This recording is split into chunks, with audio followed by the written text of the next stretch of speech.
In our readings today, we learn that God wants to provide for us in many and varied ways that are beyond our wildest imagination. God wants to satisfy our deepest longings. Very often, we don't even fathom the depths of our longings. We are composite beings, spiritual, but also in the flesh.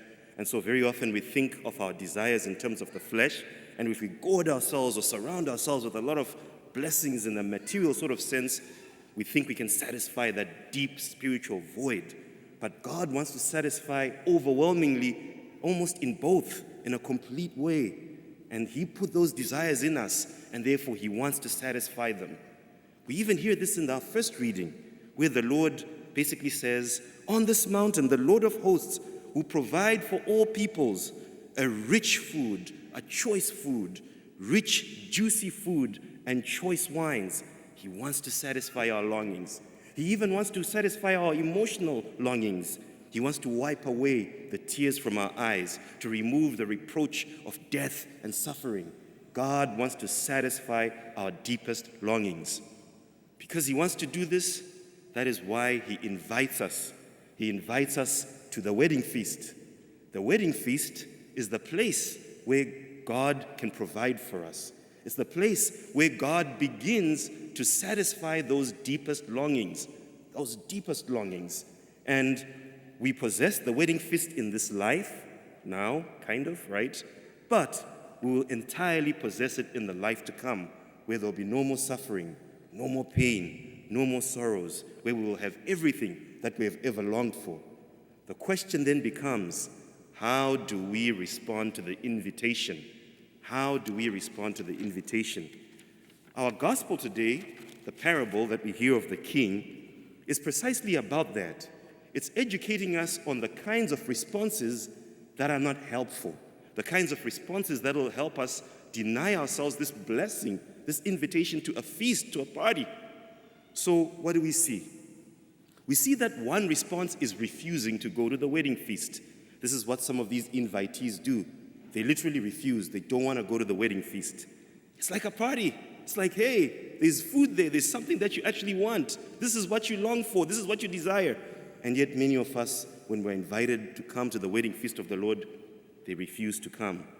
Another inappropriate response, as we see in the gospel, is indifference. Some people ignore the invitation. They are indifferent. They turn away and then they go to the status quo. They go to their farm, they go to their work, they busy themselves so that they don't have to worry about this invitation, this longing that is in their hearts. And so they work themselves to oblivion to sort of numb that desire, that longing that's in their hearts. And the Lord is saying, is that really making you happy there? And then another response, indignation or even hostility towards those who invite. I don't want to be reminded of that. Shut up, be quiet. Why are you talking about that? I feel like maybe this is where our culture is. We're sort of cynical now. We have these longings and these desires, and we have almost made up our minds that God does not exist, and therefore He doesn't really want to satisfy them. Therefore, we're going to have to satisfy ourselves. We're going to have to go out there and get it ourselves. And anybody who even proposes that there is something deeper and something more, I don't want to hear it, and therefore I'm going to shut you down. This is where our culture is. So there's hostility. In the gospel today, we see how those people even kill the messengers who are merely inviting people to a party. They kill them. They put them to death. And then the last inappropriate response that we see is incomplete conversion.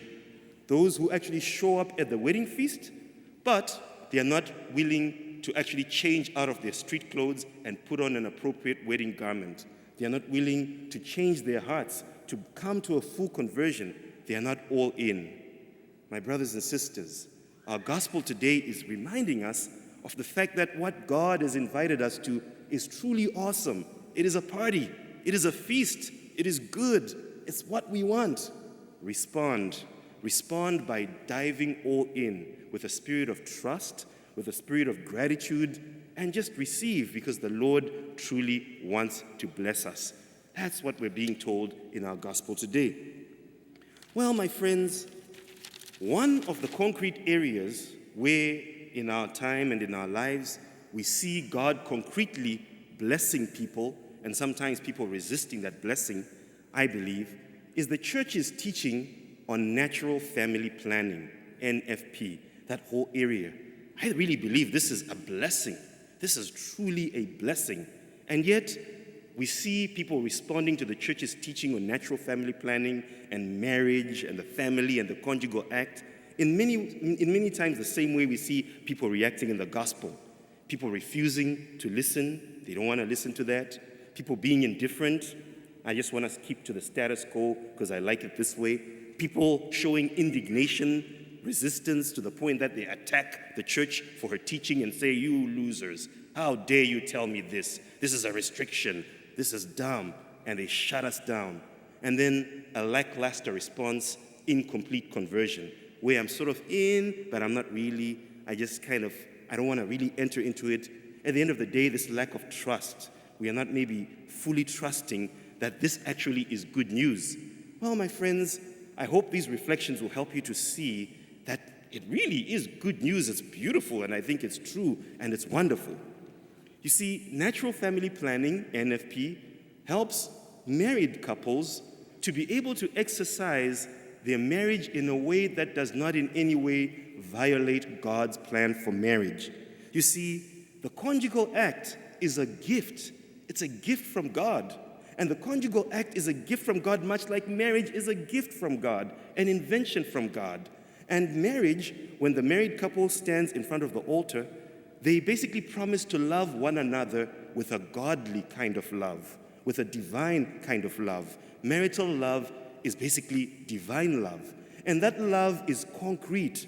As I always point out, it has 4 distinct characteristics. It is free, it is total, that is to say complete, it is faithful, and it is fruitful. And when the married couple marries in front of the altar, which is the place where we see that love manifest, because we make present the sacrifice of Christ, where we see free, total, faithful, fruitful love, they mutually bestow that love to one another.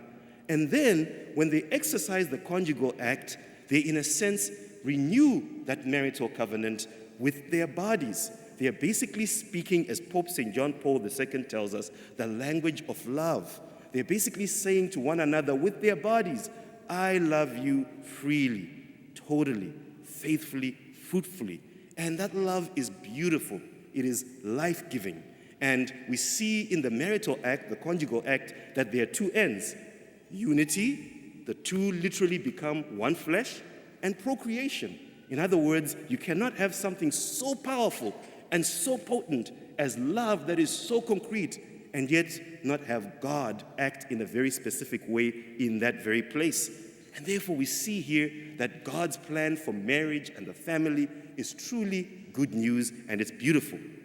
NFP then, natural family planning, allows a family to exercise their conjugal rights even though they may discern for legitimate reasons that now is not necessarily the time for us to have another child, and therefore they use the natural cycles of the body, that especially the body of the wife. There are certain times when the wife is fertile, and then there are certain times when the wife is not fertile.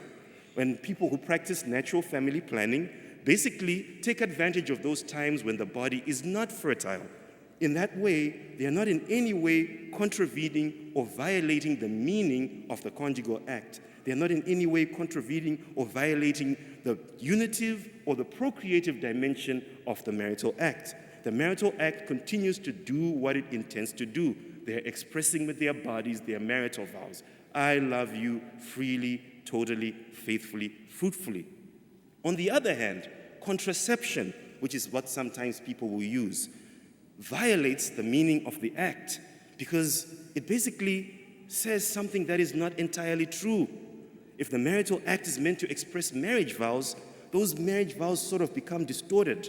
One is essentially saying with their body, I love you freely, I love you totally, not quite totally because I'm withholding my fertility. I love you faithfully, but I'm not really loving you fruitfully because maybe I don't want your fertility, and so it sort of distorts the meaning of the act. And so something that is meant to really become one flesh almost becomes a place of division, frustration, because one is lying with their bodies. And I can tell you, in working with married couples, sometimes I will deal with people who are experiencing difficulties. They're arguing about money, they're fighting about this and that. But as we dig deeper, very often we come to realize, there was contraception. And I think especially for the wife, there's a sensitivity there. Once we change the meaning of the act and make it ambiguous, it's almost like they know they're being used, right? And the analogy I can give is something that we see in the gospel. If you remember in the Garden of Gethsemane, Judas, how does Judas betray the Lord? With a kiss. A kiss which is meant to be an expression of love, of friendship, of camaraderie, and yet he uses it for some other purpose as an indication to his friends, this is the guy we need to take. And how does Jesus respond to him?